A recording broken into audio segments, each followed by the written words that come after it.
on est en train de faire des essayages en ce moment sur la chute des Glénat et on est dans la campagne, dans la France profonde.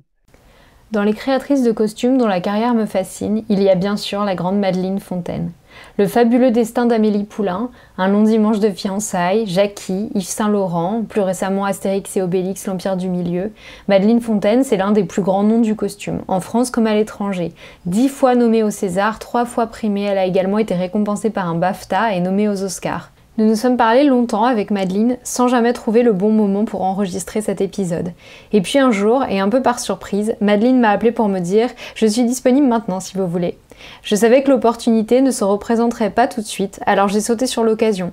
Mais malheureusement, dans la campagne où Madeleine et son équipe faisaient les essayages, le Wi-Fi n'était pas extraordinaire. J'ai sauvé ce que j'ai pu de cet échange où Madeleine livre une vision passionnée et passionnante de son métier, et je vous souhaite une bonne écoute. Notre métier, il est en grande partie, j'allais dire, théorique, il est culturel, il faut cette curiosité d'aller chercher justement l'information, de savoir prendre dans les tableaux, dans les photos, dans les récits, des choses qui sont nourrissantes. L'imaginaire s'appuie sur, parce que ça s'appuie toujours sur ce qu'on sait déjà. Madeleine, c'est une joie de vous recevoir aujourd'hui au micro de Profession Costumière. Soyez la bienvenue. Merci.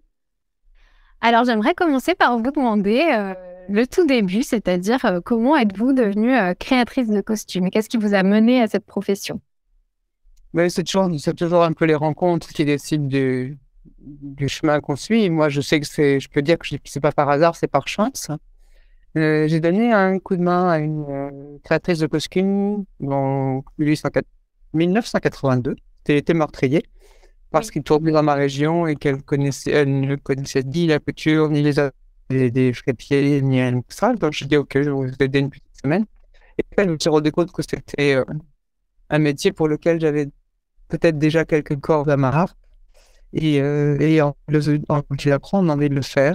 Donc, je me suis connecté à ce moment-là avec des créateurs de costumes qui travaillaient principalement en époque, d'ailleurs. J'avais fait de l'histoire de l'art et voilà, il y avait déjà des domaines un petit peu abordés, si pas approfondis. Donc, j'ai commencé à travailler comme assistante, en fait, pendant quelques années, avec différents créateurs de costumes. Et ça m'a confirmé dans le choix et dans l'envie de travailler dans ce univers. Voilà, ça a commencé comme ça, en fait. Et donc, avec une formation antérieure, vous disiez en histoire de l'art? Oui, art plastique, plutôt, c'était art déco. Et vous aviez appris aussi la couture parallèlement? En fait, on n'est pas censé coudre quand on est créateur de costume. Mais c'est vrai que j'avais aussi appris à coudre et que ça m'a aidé. C'est toujours bien de savoir ce qu'on demande aux autres. Que c'est même, oui, c'est même fondamental. Oui. Et vous parliez donc de l'été meurtrier. C'est vrai que c'est un film dont les costumes sont cultes aujourd'hui. Ça a inspiré aussi beaucoup de créateurs de mode. Est-ce que vous pourriez nous parler un peu de votre expérience sur ce tournage? Mon expérience sur le tournage, ça a été vraiment, j'allais dire, du dépannage entre guillemets, mais je sais que j'ai eu l'affaire au débeauté, la fameuse petite, justement, tenue en nylon bleu transparente d'Isabelle Adjani, Oui. de refaire des choses du jour pour le lendemain, parce qu'il y avait des histoires de variation de poids, etc.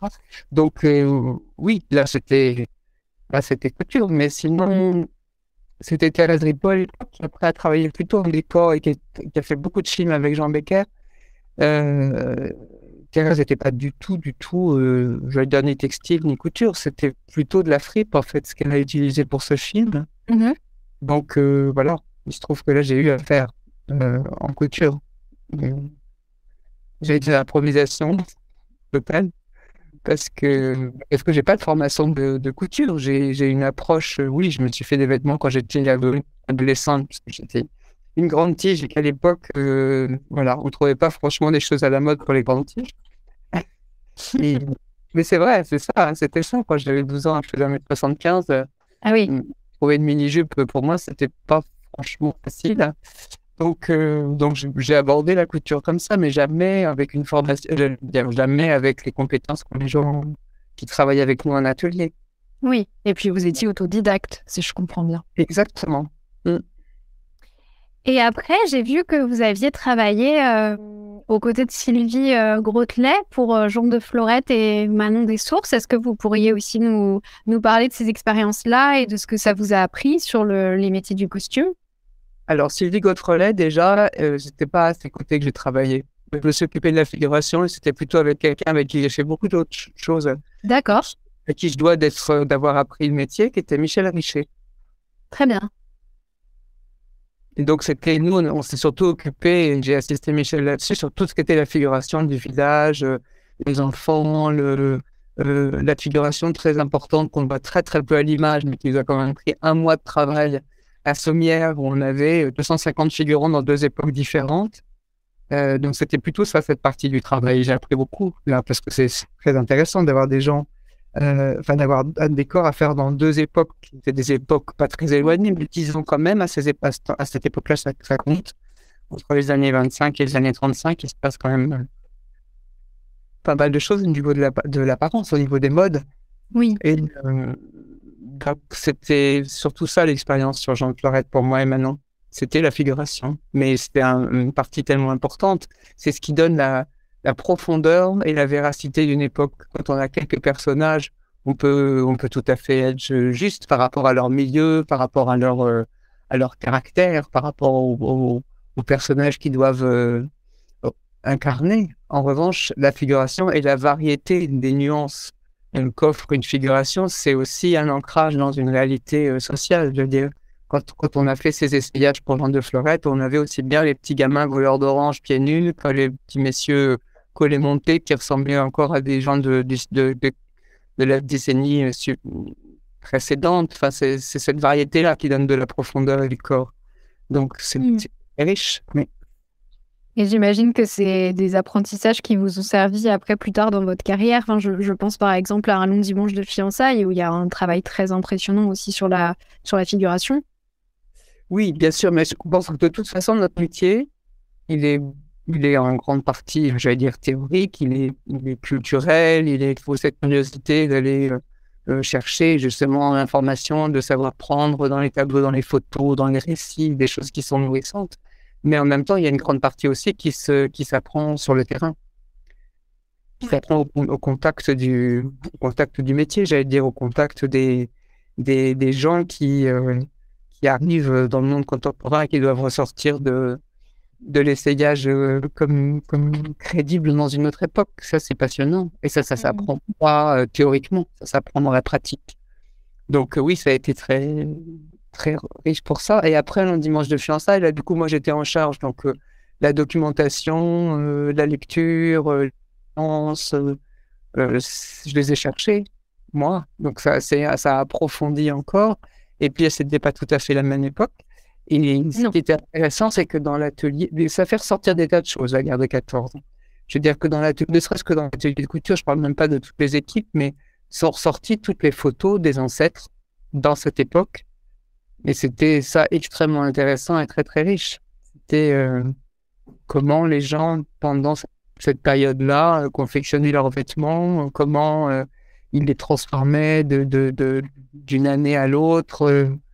Il y avait des journaux qui racontaient comment faire des bijoux avec 3 billes et 2 rubans. Et comment transformer une robe 1916 en une robe 1917, qui a duré très très peu la mode 17. Mais bon, tout ça, c'était dans les journaux d'époque. J'aime vraiment beaucoup cette phase-là du travail où on va chercher la nourriture qui va permettre d'interpréter et de restituer cette interprétation pour emmener le spectateur dans l'époque et pas le mettre en face d'une vitrine de musée. Donc, cette partie-là est vraiment intéressante et c'est ce qui permet aussi de trouver, là, quand les périodes sont encore plus anciennes, de trouver dans le contemporain, sur le marché contemporain, des choses qui permettent d'évoquer, ne serait-ce que dans les textiles, par exemple. Qu'est-ce qui est juste pour parler d'une époque? Dans les textiles, dans les couleurs, donc toute cette phase-là, pour moi, elle supporte mal d'être raccourcie. Avec le temps, il y a une espèce de bibliothèque personnelle qui se met en place et il y a des réflexes par rapport à des époques. Mais à chaque fois, c'est à revisiter, c'est à repréciser. Et le regard qu'on peut avoir même sur une même époque, là, ça fait plusieurs fois qu'on travaille sur des films de la même époque, exactement, qui est juste à la fin du 19e. Mais c'était une fois dans un milieu intellectuel et parisien, une fois dans un milieu ouvrier et une fois dans un milieu paysan. Et je trouve ça très intéressant d'avoir ces nuances-là aussi de lecture. Tout à fait. Et puis j'imagine qu'aussi peut-être que le regard et l'univers du réalisateur aussi changent selon les projets. Donc ça doit aussi influer sur la manière dont ils vous parlent des personnages, leur envie, sur ce qu'ils ont envie de montrer de cette époque. Absolument. Mais en principe, ça réside même déjà, j'allais dire, dans le scénario qui vous est confié. La texture des personnages, normalement, elle existe déjà là. Après, bien évidemment, ça se fait pas sans le réalisateur, parce que c'est sa vision. Et c'est celle-là qu'il faut arriver à servir. Et justement, pour parler de réalisateur, vous avez collaboré avec Jean-Pierre Jeunet. En 2001, vous avez signé les costumes du fabuleux destin d'Amélie Poulain, qui a connu un succès mondial. Et j'aurais aimé savoir comment vous avez rencontré Jean-Pierre Jeunet, comment vos routes se sont croisées. C'était avant Amélie. C'était bien avant Amélie. C'était sur La Cité des Enfants Perdus, qui lui a valu d'être trouvé par les chasseurs de tête américains pour aller faire un énième Alien aux États-Unis. Et quand Jean-Pierre est revenu sur La Cité des Enfants Perdus, je travaillais comme chef costumière parce que Marc Caro avait confié la création de costumes à Jean-Paul Gaultier, qui avait un petit peu d'autres choses à faire quand même, étant donné qu'en mode, on a quand même au moins 3 défilés par an. Il a consacré quelques heures en fait à ce projet. Et donc j'étais en charge de tout le reste, qui n'était pas rien, pendant 6 mois, facile, enfin 4 mois de prépa et au moins 5 mois de tournage. Donc on a eu le temps de se rencontrer. À cette époque-là, c'était plutôt Marc Caron qui était directeur artistique, entre guillemets, alors que Jean-Pierre s'occupait beaucoup de la mise en scène de rapport aux comédiens. Mais il est parti donc aux États-Unis pendant, ça a dû faire 2 ans en tout, entre la préparation et le tournage d'Alien. Et quand il est revenu avec un désir de ce qu'il appelait son petit film français. Et donc c'était Amélie, et il m'a proposé de m'en occuper. Donc voilà, la rencontre, elle s'est faite en plusieurs temps. Mais à partir d'Amélie, effectivement, j'ai fait tous ces films, en fait, au costume. Et c'était plus que juste moi, c'était toute une équipe. Je dirais, Aline Bonetto, qui était ensemblière sur La Cité, est devenue sa décoratrice. Et on a cheminé ensemble, et beaucoup de gens de l'équipe c'était très riche, ça aussi, parce qu'on savait comment collaborer. Et c'est très agréable de retrouver des gens avec qui on a eu du plaisir à faire, avec qui on est en résonance, sur un plan artistique et sur un plan humain aussi. J'imagine. Et je me posais des questions sur la garde-robe du personnage d'Amélie, qui est un personnage un peu d'un autre temps, comme en témoigne sa façon d'être au monde, et puis son intérieur aussi. Voilà, vous parliez de l'ensemblière et du travail déco. C'est un appartement qui est très rétro, qui est très poétique. Et je me demandais comment vous aviez constitué sa garde-robe, et si justement vous aviez aussi voulu faire appel à des pièces vintage pour renforcer son décalage avec l'époque, ou pas forcément. Comment ça s'était passé, cette constitution de la garde-robe d'Amélie? Effectivement, l'introduction de pièces d'autres époques permettait de faire quelque chose un peu plus intemporel. C'est un mot qui ressort souvent, mais qui ressort souvent comme une peur de l'époque. Là, c'était pas le cas. Jean-Pierre Jeunet est vraiment quelqu'un qui a le cœur dans le passé, j'allais dire, qui a quelque chose qui est toujours dans sa vision des choses. Il y a une résonance qui est liée à son enfance. Alors là, ça allait encore plus loin, parce qu'on était plutôt dans les années 30. C'était ça la référence pour La Cité, déjà, pour la figuration, mais c'était toujours très présent. Et en plus, là, on avait vraiment des flashbacks d'Amélie dans les années 20, parce qu'elle se voit dans un petit film à un moment où elle est vraiment habillée dans les années 20. Tout à fait. Donc il y a eu des éléments effectivement comme ça. Et après, je dirais que ce qui a été déterminant, j'ai pas pu commencer à travailler sur le personnage d'Amélie avant de rencontrer Audrey Tautou. Et c'est son fils aussi qui en a décidé. Dire Audrey, on la met pas en mini-jupe. C'est clair que c'est sa silhouette qui a un peu décidé de de ce qu'elle allait être en Amélie. Donc après, voilà, ça a été quelques essais avec des pièces existantes et la création de cette silhouette proposée à Jean-Pierre et on a cheminé là-dessus après. Et puis après, ça se décline dans quelques éléments, quelques couleurs, mais c'est toujours le même petit personnage du début à la fin. Donc on a fabriqué des choses, j'en ai trouvé d'autres. Et après, vous parlez de garde-robe, ça a servi d'inspiration à quelques soi-disant créateurs de mode, parce que j'ai retrouvé ça dans des journaux. La garde-robe d'Amélie, où la trouver? Alors, chez machin, vous avez les petits pulls, chez truc, vous avez les jupons. Bon. Et qu'est-ce que vous avez ressenti par rapport à ça? Bon, rien de particulier. Je me dis juste que tout est source d'inspiration et que la mode est la première à aller chercher ses sources d'inspiration, et dans l'époque, et dans ce qui est médiatique, évidemment. Oui. Parce qu'il y a aussi une part commerçante de la démarche. Mais bon, je sais que chez les loueurs de costumes, chez qui nous, on est souvent en train de chercher, ou même au Puce, etc., on croisait souvent des gens qui venaient de chez les couturiers pour repérer des modèles en proposition. Tout se retrouve toujours. C'est des cycles, on manie toujours des corps, donc forcément, on retrouve des formes qui parlent. Quand on passe quand on regarde les collections des couturiers, on voit bien les zones d'influence par période, par époque. Les tendances sont quand même souvent marquées par des boucles, par des retours sur des modes de la génération précédente.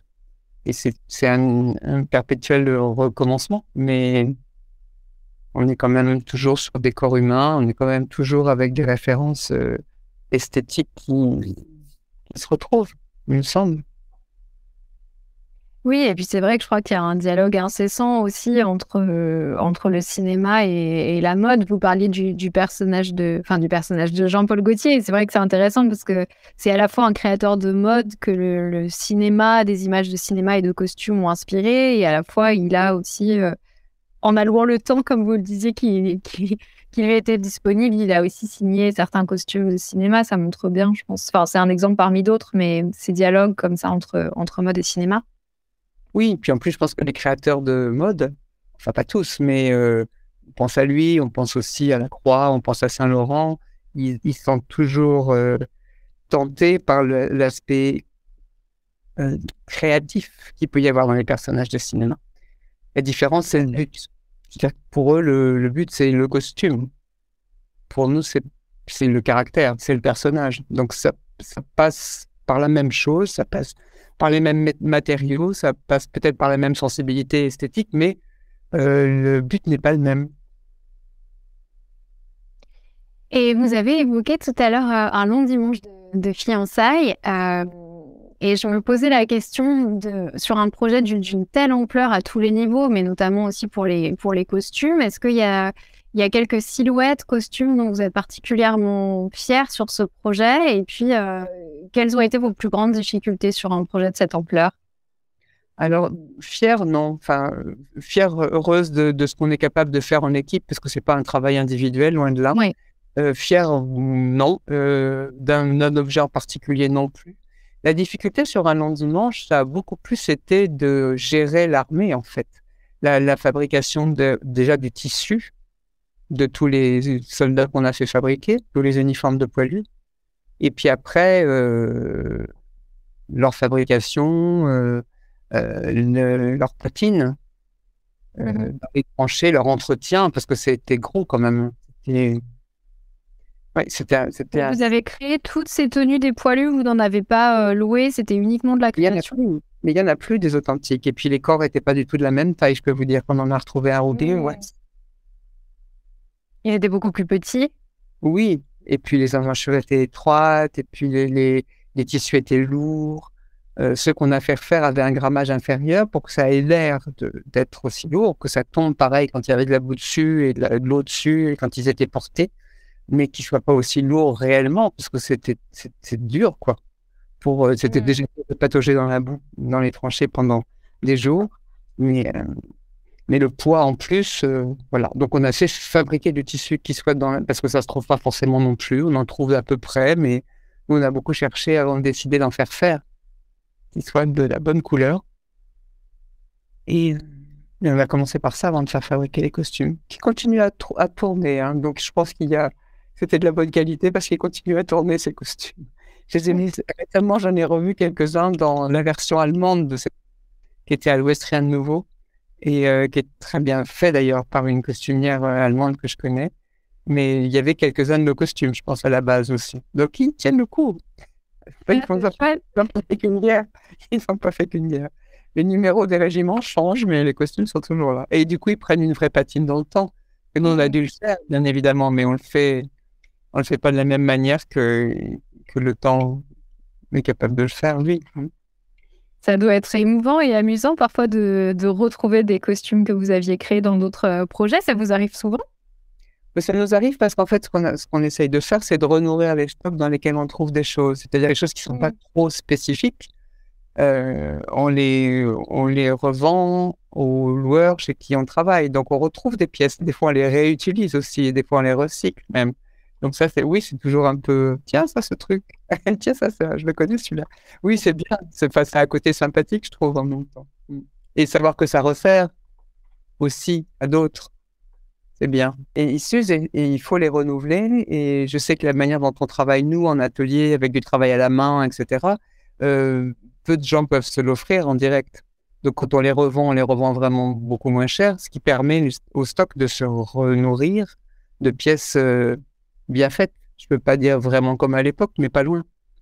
Je voulais vous interroger aussi sur, en regardant votre filmographie, il m'est apparu que vous avez travaillé pour plusieurs biopics, donc notamment Jackie sur une période très particulière de la vie de Jackie Kennedy avec l'assassinat de son époux, Yves Saint-Laurent, Versailles, Nouré F. Je me demandais si pour ces projets-là, vous aviez une méthode un peu de recherche similaire ou si vraiment cela dépendait des projets, des budgets, des intentions artistiques des réalisateurs ou est-ce que à force de signer des costumes de biopic, vous avez développé une sorte de méthodologie? Non, je crois que l'approche est la même. La difficulté est que quand il s'agit de personnages connus, il y a quelque chose qui est marqué dans la mémoire collective. Alors, beaucoup plus pour les contemporains. Par exemple, Jackie Kennedy, en plus, c'est un film qu'on a tourné en partie aux États-Unis et qui était bien évidemment montré aussi là-bas. C'est tellement dans la mémoire collective que c'est extrêmement délicat. D'autant plus que la comédienne était loin de ressembler à l'original. Il fallait que ce soit crédible immédiatement et qu'on accepte l'idée que ce soit elle qui l'incarne. Donc ça, c'est très délicat. Avec Saint-Laurent, c'était aussi ça. Voilà, c'était imprimé dans des mémoires vivantes. Après, quand il s'agit de Marie-Antoinette ou pour Versailles, des personnages de la cour, on passe plus par des tableaux qui sont déjà des interprétations. Enfin bon, nous, ça nous donne des informations sur les textiles, sur les couleurs, sur les formes, bien évidemment, mais c'est toujours un peu des mises en scène théâtrales, les tableaux de cette époque-là, pour ce qui est de la cour. Donc, c'est relatif. De toute façon, la méthode de recherche, elle est la même. Ça passe par le visuel, mais ça passe aussi par l'écrit. Elle n'est pas particulière. La seule chose qui est particulière, c'est que justement, c'est inscrit dans la mémoire vivante. Oui. Les gens qui ont connu cette époque et qui ont vu, en ce qui concerne Jackie ou Saint-Laurent, des photos d'eux qu'ils ont même peut-être croisées. C'est-à-dire que c'est différent pour ça, mais pas pour la recherche, pas pour l'approche, je pense pas. Et justement, quelle part de liberté aussi vous vous octroyez par rapport sur des personnages plus récents comme Jackie Kennedy ou Yves Saint-Laurent? En effet, vous faites face à une abondance de photographies, de vidéos. Quelle part de liberté vous vous octroyez ensuite sur des détails, sur votre propre interprétation artistique des tenues qu'ils ont pu porter? En ce qui concerne Jackie, par exemple, il y avait beaucoup de choses qui étaient déjà faites et qui devaient raccorder avec des reportages de l'époque en noir et blanc. Donc, on a dû refaire ces tenues-là qui avaient été faites soit par Dior, soit par Chanel. Donc là, c'est retrouver les méthodes de fabrication, c'est retrouver les bons textiles et les bonnes couleurs, mais là, il n'y a pas de liberté d'interprétation. En revanche, il y en avait sur 2-3 tenues, et donc là, c'est juste c'est du mimétisme, hein, j'allais dire. C'est du mimétisme par rapport à ce qu'on a pu apprendre de ce qu'il y avait dans sa garde-robe, qui était extrêmement influencé par la mode française et par quelques couturiers français. Et bon, après, c'est un exercice qui ressemble exactement à celui qu'on fait d'ordinaire. C'est se conformer à l'image d'une époque, d'un style, d'un milieu. Bon, pour elle, la liberté, elle était là, en fait. Elle était juste dans ce qu'on va inventer comme robe de gala, qui ressemble à ce qu'elle pouvait porter, et les mêmes lignes, les mêmes influences. C'était un jeu amusant aussi. Et pour ce qui est de Saint-Laurent, là, c'était plus délicat parce qu'il s'agissait de ce défilé dont il a fallu compléter les pièces, parce qu'il y en avait assez peu. Ils ont commencé à faire à refaire des collections en archives.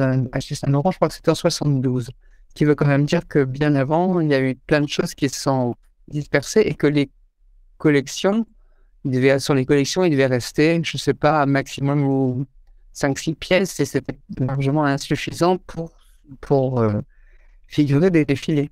Donc, il a fallu, j'allais dire, compléter les pièces des collections. Ce qui est intéressant aussi, parce que pareil, sans trahir, qu'est-ce qu'on peut faire, mais c'est toujours le même jeu, je dirais, c'est toujours le même exercice, en fait.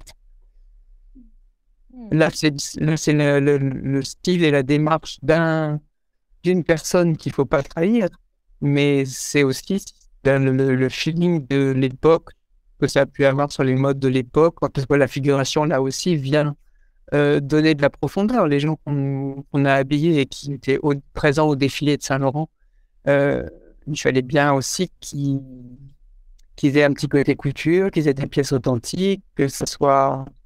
Donc, c'est déjà dire, c'est le même exercice. Quant à Saint-Laurent lui-même, de toute façon, il ne s'habillait pas lui-même, déjà. Il allait chez Renoma ou chez d'autres créateurs de mode, mais qui n'étaient pas de la haute couture à l'époque, si je ne dis pas de bêtises. Donc, voilà, il était habillé comme les hommes de son époque qui aimaient la mode, étaient habillés, mais pas d'une manière plus particulière. Il ne s'habillait pas sur mesure, pour le début en tout cas.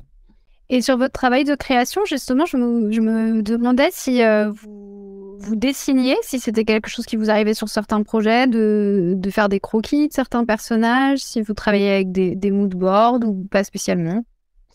Dessiner, j'aime beaucoup ça, mais je peux pas dire que je sois très rapide et très efficace pour pouvoir donner le moyen de projeter quelque chose que je vais faire ensuite.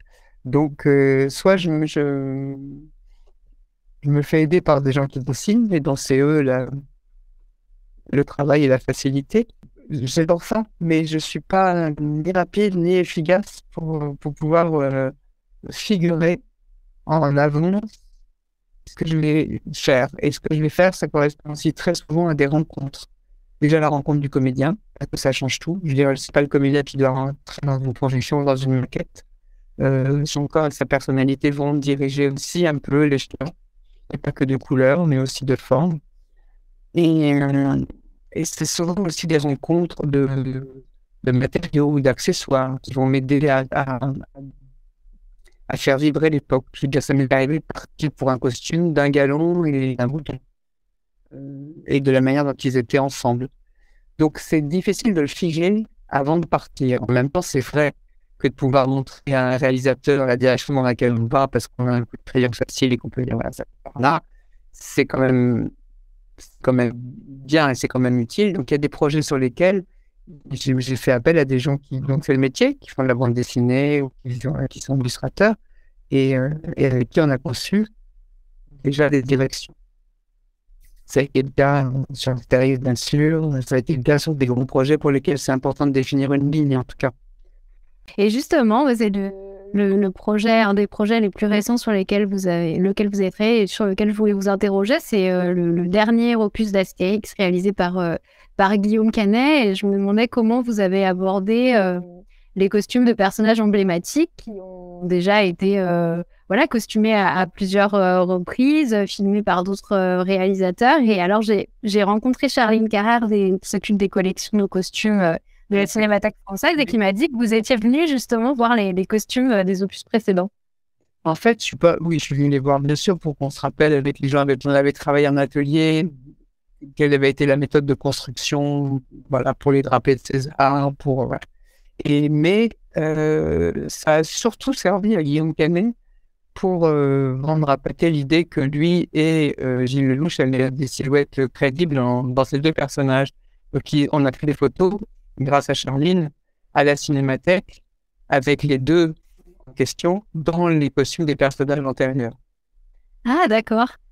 Et à partir de là, on a eu le feu vert pour annoncer la construction. Donc, oui, et puis bon, c'est vrai que Charline conserve une partie des costumes de ce fameux Astérix aux Jeux Olympiques. Et que moi, j'aime bien savoir qu'ils sont conservés quelque part. C'est plutôt que dans les caves des productions qui finissent par les laisser moisir, au lieu de les voir resservir ou être conservés. Oui, c'est vraiment une très belle collection, cette collection de la Cinémathèque. Et c'est vrai que Charline Carrère prend un soin formidable de toutes ces pièces conservées.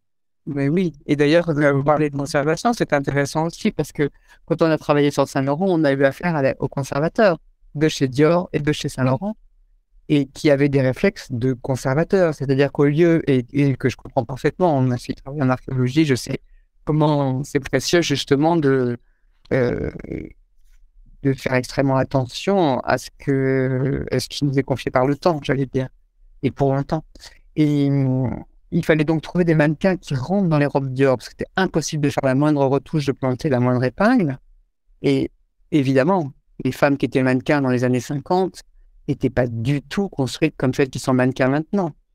Donc, c'était intéressant, c'était très intéressant aussi.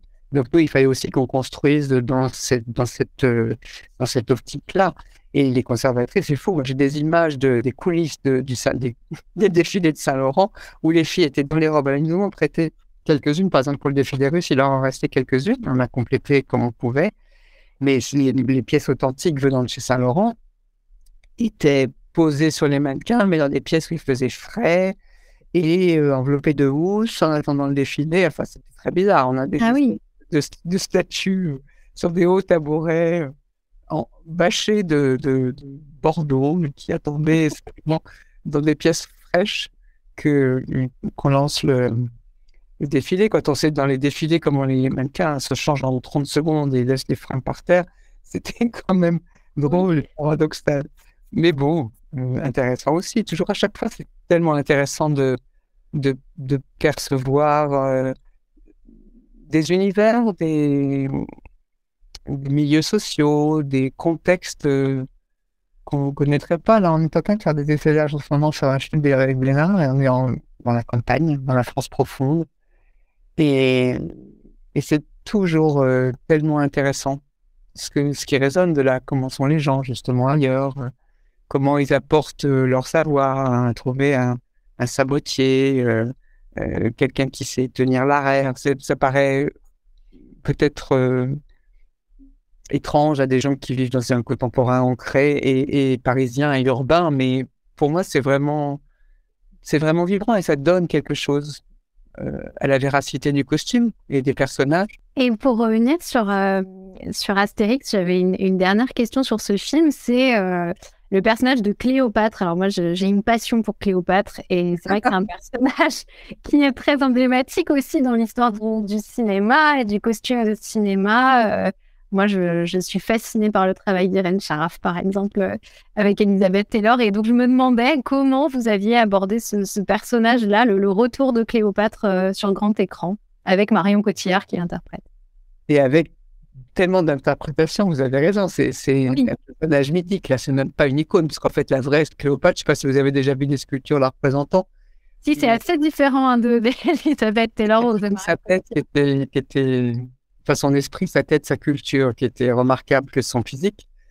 Mais c'est surtout toutes ces interprétations, effectivement. Et vous parlez de Mankiewicz, mais ces époques-là sont tellement empreintes de leur époque, c'est-à-dire qu'on sait tout de suite, pas qu'il s'agit de Cléopâtre, mais qu'il s'agit d'une Cléopâtre vue par ces années-là. Oui. Et dans ces années-là, c'était fou. Enfin, vous regardez les films de B2000 sur des sujets antiques où les drapés sont en jersey nylon, est quand même, et monter sur des corsets, c'est quand même particulier.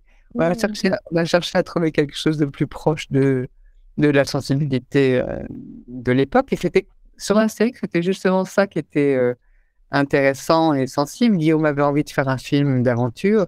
Et il avait envie qu'il y ait des choses justement qui semblent authentiques. Et en même temps, on avait le cahier des charges de ne pas trahir les personnages de la bande dessinée. C'était ça la difficulté. Déjà de faire circuler un gros Obélix torse nu dans les rues de Shanghai et au milieu des autres. Et d'avoir une Cléopâtre qui soit pas une copie, une redite de celle qu'on avait déjà vue. On s'est inspiré évidemment des modèles antiques qui ont été retrouvés, du travail de perles, des matériaux comme la fibre d'ananas ou de bananier, qui sont des fibres comme, je sais pas, vous avez vu le film, j'imagine? Oui. Voilà, ces espèces d'ailes qu'elle a au début, c'est ce matériau-là. On a trouvé un plisseur formidable qui a donné cet aspect. Et pour le reste, on essayait d'avoir des choses très fines, très fluides. Je parle de ces robes, des bases, et qui ressemblent à ce qu'on peut lire sur les fresques et sur les poteries d'époque. Avec des techniques aussi assez proches. On a fait de la teinture uniquement végétale sur tout l'ensemble du projet. Donc là aussi, on se rapproche de quelque chose qui donne une profondeur. Et Cléopâtre, on a vraiment dû travailler en faisant du perlage, une perle par perle sur une robe qu'on voit quelques minutes. On a fabriqué les bijoux aussi. Donc c'était le cadeau d'une variété de corps de métier assez exceptionnelle. Je veux dire que c'était vraiment formidable de pouvoir faire en même temps la sérigraphie, des bijoux, les cuirasses, c'est des protos qu'on a fait aussi en atelier, cuir métal pour les armées chinoises. Enfin bref, c'était un énorme chantier qui offrait la possibilité de faire travailler beaucoup de gens un peu spécialisés dans des domaines qui se retrouvent rarement, en fait. À part à l'opéra, peut-être, mais très rarement sur des projets de production française. Oui, ça a dû être une très belle aventure. C'était une formidable aventure, c'est vrai. Voilà, c'est le souvenir qu'on en gardera, en tout cas nous. Et alors, avant de vous laisser, Madeleine, j'avais quelques questions un peu plus générales sur le costume. La première, c'est est-ce qu'il y a des costumes dans l'histoire du cinéma qui vous plaisent particulièrement, qui vous inspirent? Il n'y en a pas un seul qui me vient à l'esprit tout de suite, donc c'est que... Non, je crois que... Ça peut bien sûr être plusieurs, hein, s'il y a des... Oui, non, ce qui m'inspire dans l'histoire du cinéma, c'est justement les costumes qui ont un vrai caractère et qui ont supposé un véritable investissement, qui sont au-delà du cliché, en fait, qui ont cette fibre authentique qui vous attire dans l'univers en question et qui ne vous met pas en face de quelque chose. Je ne sais pas si c'est très clair ce que je dis, mais je pense que faire partir les gens dans une époque, ça passe par la texture, par la silhouette, par les contraintes vestimentaires même parfois. Et les films qui me convainquent à la première image sur cette authenticité, entre guillemets, de reconstitution historique, là, hein. Je parle d'authenticité. Je veux dire aussi bien sur les personnages que sur la manière dont ils apparaissent. C'est ça qui me touche. Et il y a des films qui sont extrêmement réussis pour ça, et d'autres moins. C'est vrai aussi pour la fiction et pour les personnages complètement imaginaires. Si l'imaginaire s'appuie parce que ça s'appuie toujours sur ce qu'on sait déjà. On n'invente pas grand-chose. Et alors ça, vous m'avez déjà un peu répondu. Ma question d'après, c'est est-ce qu'il y a un costume, une silhouette que vous avez créée et que vous êtes particulièrement fier? Alors je crois que vous rejetez un peu ce terme de fierté, mais est-ce que... On peut être fier de quelqu'un, on peut être fier de quelqu'un qu'on aime parce qu'il a réussi, présent depuis des années et avec qui c'est toujours une résonance formidable. On sent une complémentarité. C'est sans eux, mais ce que j'ai dans la tête n'existerait jamais concrètement.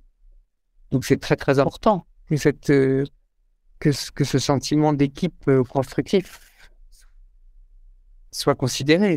On n'est pas on n'est pas créateur de costumes tout seul. On est créateur de costumes s'il y a derrière les gens pour vrai, vivant, construit. Et ça, c'est aussi à constituer une équipe avec laquelle ce soit un tel plaisir de travailler tout le temps et où les choses soient fluides et où tout le monde est à sa place et où ça se construit harmonieusement. Mais sinon... Oui, je comprends. Et c'est presque peut-être une première piste de réponse à ma question suivante qui est qu'est-ce qui vous plaît le plus dans votre métier de créatrice de costumes? Vous avez parlé de l'équipe, vous avez parlé du travail de recherche tout à l'heure. Oui, ça commence par la recherche et ça continue par le travail avec l'équipe, par la construction, par l'interaction aussi. Parce que c'est vrai qu'il y a ce à quoi on a envie d'arriver et puis il y a les rencontres qui font que « Ah, mais ça, on pourrait ». Et puis, il y a aussi d'autres qui sont pas forcément pertinentes, mais quelquefois extrêmement... et qui restent ouvertes à une création, enfin, au côté collectif de la création. Et moi, je trouve ça vraiment important et intéressant. Et ce que chacun peut amener, c'est toujours bon à prendre. Et ma toute dernière question, vous avez une filmographie d'une richesse et d'une diversité impressionnante. Est-ce que néanmoins, il y a encore des types de projets sur lesquels vous aimeriez particulièrement travailler? Oui, j'ai toujours envie de travailler. En fait, il va bien falloir à un moment que je le fasse un peu moins, mais ça commence à faire longtemps. J'ai pas envie des grosses machines qui durent 1 an, ça je peux vous le dire. Je pense qu'on n'est pas dans le même tempo. Heureusement, il y a encore des choses que j'aimerais bien faire. Mais dire quel type de projet, je pense que c'est toujours ce qui m'intéresse. Toujours, c'est le projet de quelqu'un qui a une vision et qui a quelque chose de personnel. J'aime bien travailler avec les réalisateurs ou les réalisatrices. Parce qu'avec des séries, des showrunners et des distanciés. Non, mais c'est vrai, qui est distancié déjà, ça veut pas dire que c'est pas bon, c'est autre chose. Merci à Madeleine Fontaine d'avoir raconté une partie de sa carrière et sa vision du métier au micro de Profession Costumière. Pour voir les costumes dont nous parlons, rendez-vous sur le compte Instagram de l'émission, @Profession Costumière. Madeleine est membre de l'AFCA, l'Association française des costumiers du cinéma et de l'audiovisuel, et vous pouvez désormais suivre cette formidable association sur Instagram, @AFCA, AFCCA-costume. Je vous recommande vivement ce compte. À bientôt pour de nouveaux épisodes. Petit aperçu, nous y parlerons costumes scandinaves et patines. À très vite!